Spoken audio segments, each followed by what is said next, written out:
Hello viewers, today we are going to see about electromagnetic induction.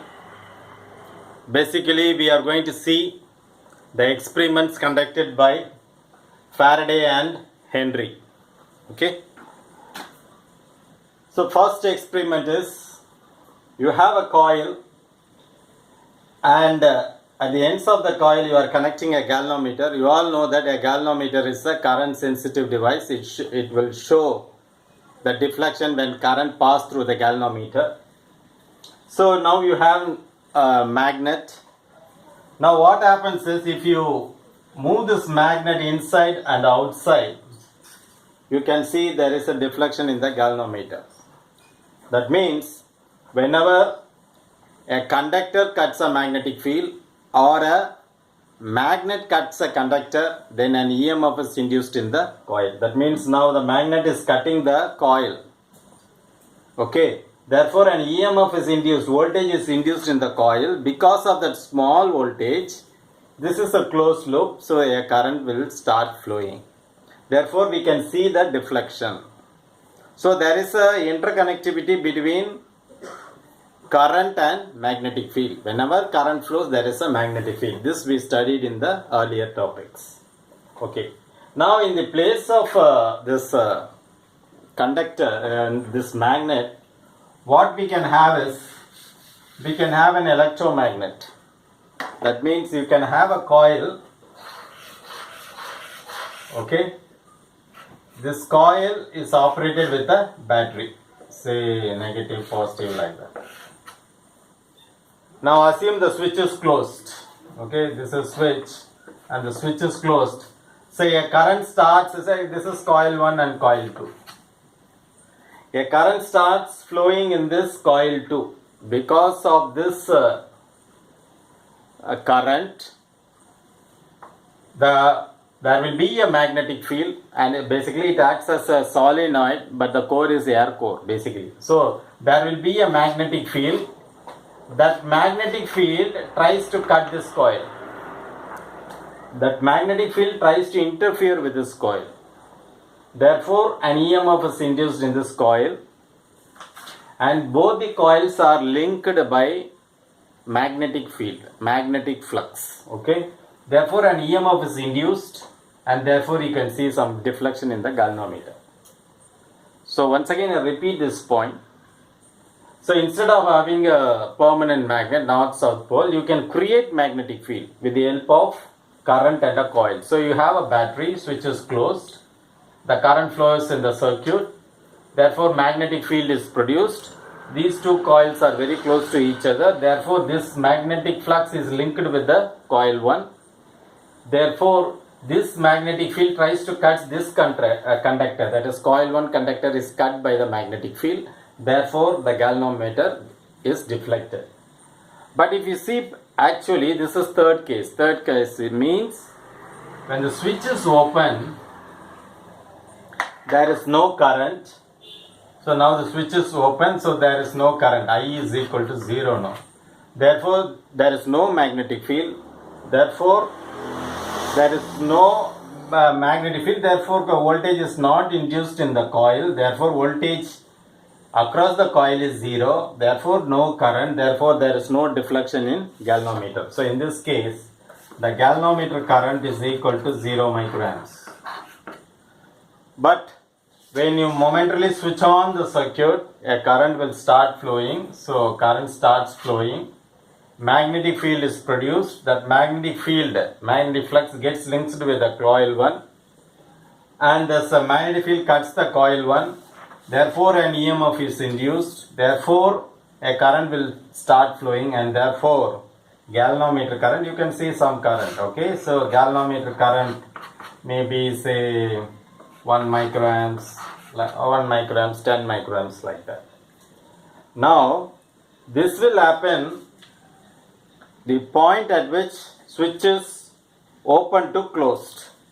But when it is closed for very long time, then there won't be any magnetic field, because the basic idea is, if you want to produce a magnetic field, then there should be a rate of change of current. Now if you close permanently, then the current will be a pure DC current.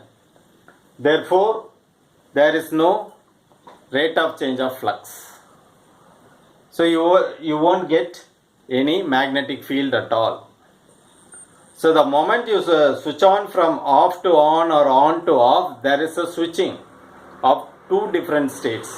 So there is a rate of change of current. So one time when the switch is closed, current is there, switch is open, current is open. So the voltage across the coil, so VL is equal to L di by dt. That is rate of change of current. If the rate of change is current is not there, then the magnetic voltage across the coil is zero, therefore no magnetic field. Okay, so this is important. If there is no rate of change, current is zero, then also galvanometer current will be zero. Ig is equal to 0 microamps. But the moment when you switch on from high state to low state, that is say 1 volts to 0 volts, or from 0 to 1 volts, that is you are making a connection and breaking a connection, there is a change of current. That is di by dt is there. Therefore you will see some voltage drop. Because of the rate of change of current, there will be a rate of change of magnetic flux. Okay, d pi by dt. So we can have a n d pi by dt also. For voltage across a coil, VL is equal to n d pi by dt. So there will be a rate of change of flux. Because of that magnetic field, an EMF is induced in this coil, and because of that, the galvanometer shows deflection. So in the net conclusion is, the voltage across a coil is equal to L di by dt. That means L is the inductance value multiplied by rate of change of current. If there is no rate of change of current, means then voltage drop across the inductor is zero. Similarly, in terms of magnetic domain, we can say the voltage drop across the coil is n d pi by dt. That is where n is the number of turns in the coil and d pi by dt is the rate of change of current. Okay, so this is as far as DC is concerned. But when you give an AC alternating voltage, say this is AC means, then it develops a alternating current. Therefore alternating flux is developed. Therefore we can see di by dt or d pi by dt, and that magnetic field gets connected with the coil 1, and EMF is induced in coil 1. Because of that, current flows, and you can see the deflection in galvanometer. So in the case of DC, only when there is a rate of change, that means switch has to close and open frequently. So then only you can see the magnetic field. Otherwise, permanent closing or permanent opening of circuit will not create any effect because the voltage drop is zero.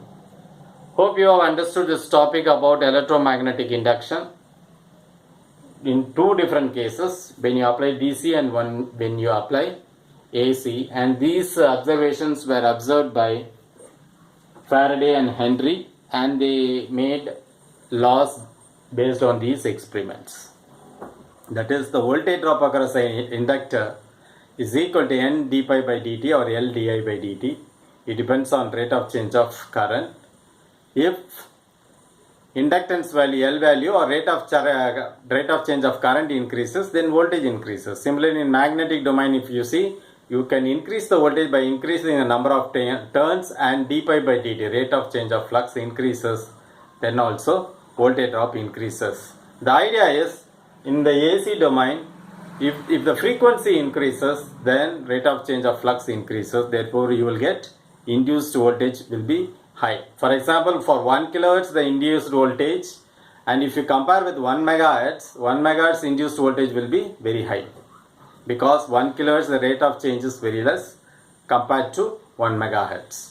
So with this small introduction, hope you have understood the concept behind electromagnetic induction. Thanks for watching. Nandri.